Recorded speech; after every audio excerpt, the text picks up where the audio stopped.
Remember one thing my father taught me always, Robert, in Spanish, un plato de comida no se le niega ni un enemigo. A plate of food, you never say no to a plate of food, not even to your own enemy. And I have lived by that motto all my life. I feed anybody. I'll feed the biggest piece of shit in the world, you know.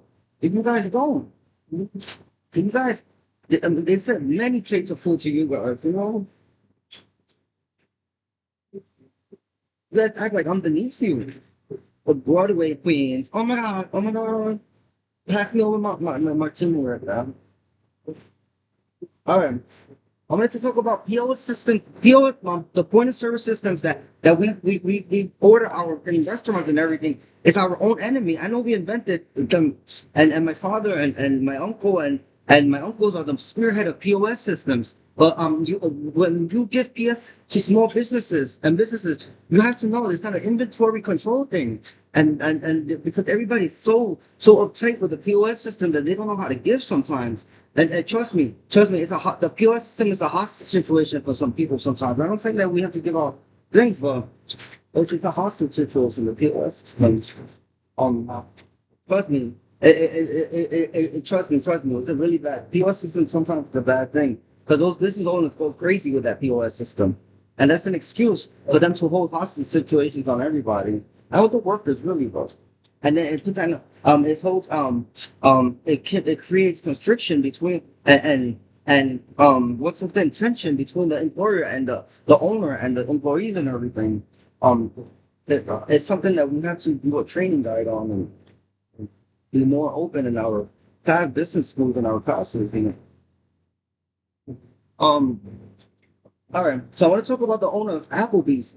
Um, there's two locations in Manhattan. It says your neighborhood favorite.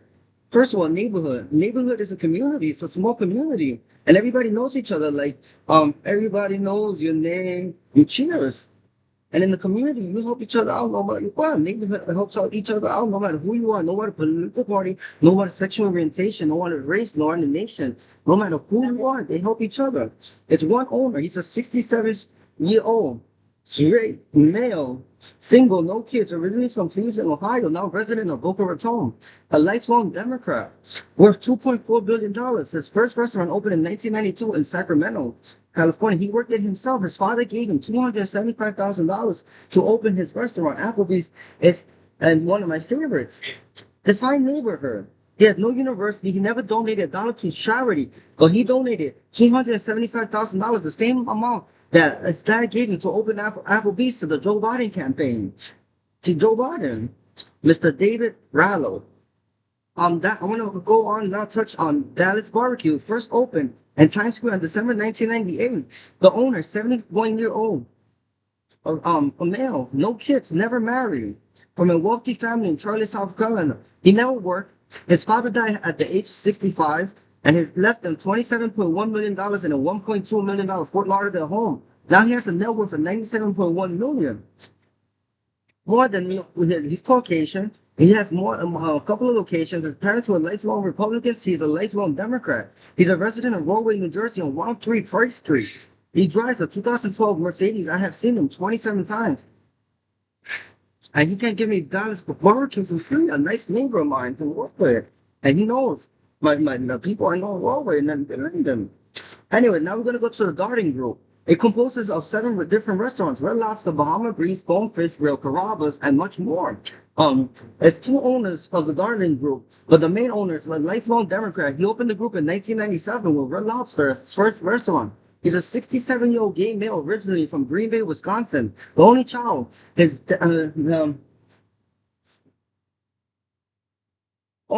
dad died with $227.11 in the bank.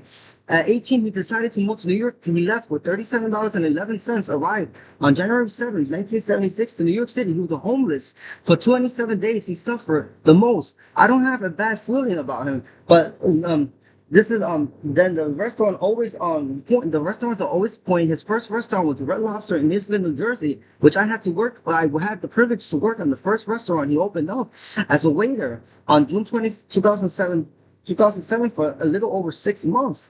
Also a client of all his restaurants. Out of all, as employees are offered good for being temporal benefits most of the time. Advancements quickly, great benefits including medical, dental, car insurance, and Verizon and pet insurance. It has a lot of perks working at the Darden Group. He's still he's still where I'm writing this right now in Grand Central. He was homeless in Grand Central where I wrote this a couple of minutes ago. Terminal for 27 days, avoided the second coldest winter of New York City. People back then instantly knew when you were out of money, had no resources, nowhere to go to stay and were hungry. They never judged, criticized, questioned, jumped to conclusions. They were more than happy to help and give shelter, food, and more to these lost souls. That was the beauty of old school America. Yes, we're innovative, moved on now, but you will never become likable without the values of old school America that all of you taken advantage of and not have given forward your token of appreciation. Remember, to all the senior citizens in the gay community, shoes were made for walking, not to walk all over the gay youth, and most of all, not to stomp all over me. This is an Irish born immigrant, lifelong Republican, 71 years old, wealthy man from old school money, named Dean Ladd, invited you to stay at his three-bedroom home unit on 23rd Street in Chelsea with no strings attached, gave you shelter, ordered Italian takeout on your first night of first home warm meal, an eggplant parmesan, my favorite, with spaghettis and bread and a Coca-Cola. My favorite meal that he paid $12.79 for you to eat on your first night after homeless. The owner of Applebee's.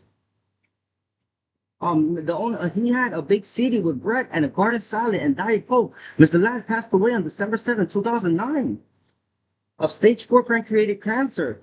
Resided on Riverside. He died on the hospital on 96th Street, Mount Sinai. Stage 4 pancreatic cancer. Resided on Riverside off 87th Street. Had a Citibank account with a checking account of $727,432.32 with $27.4 million on his savings account. And his unit, which you rent out today to a same-sex couple from Cincinnati, Ohio, for $2,000 a month, a 37-year-old that makes $127,000 a month a year as a physical therapist, and his mate, a 27-year-old who makes $77,500 as a registered nurse in the ICU in Bellevue Hospital. Mr. Ladd gave you an opportunity and gave the money to open your first Red Lobster and mentor. And he gave you a total of $227,335.32. Which he didn't get a return in his investment. He thought you were paying the favor forward. Mr. Ladd donated over $1.7 million to charities.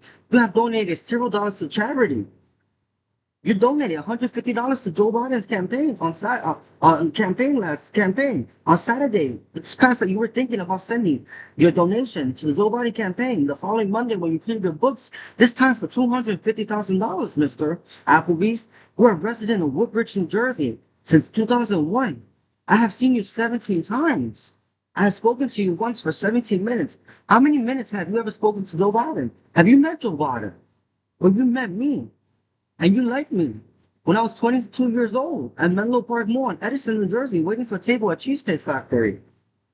On July 7, 2008, I was there with my brother, Princess Diana's son. He lives in the colonial section right across the gates of the entrance of St. Gertrude Cemetery. My great-grandfather, Queen Elizabeth's first husband, owns the house to the left of you.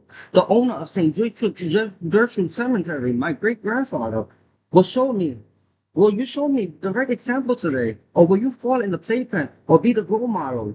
We want to see the owner, Harry L. Dodson, do the right thing today of Applebee.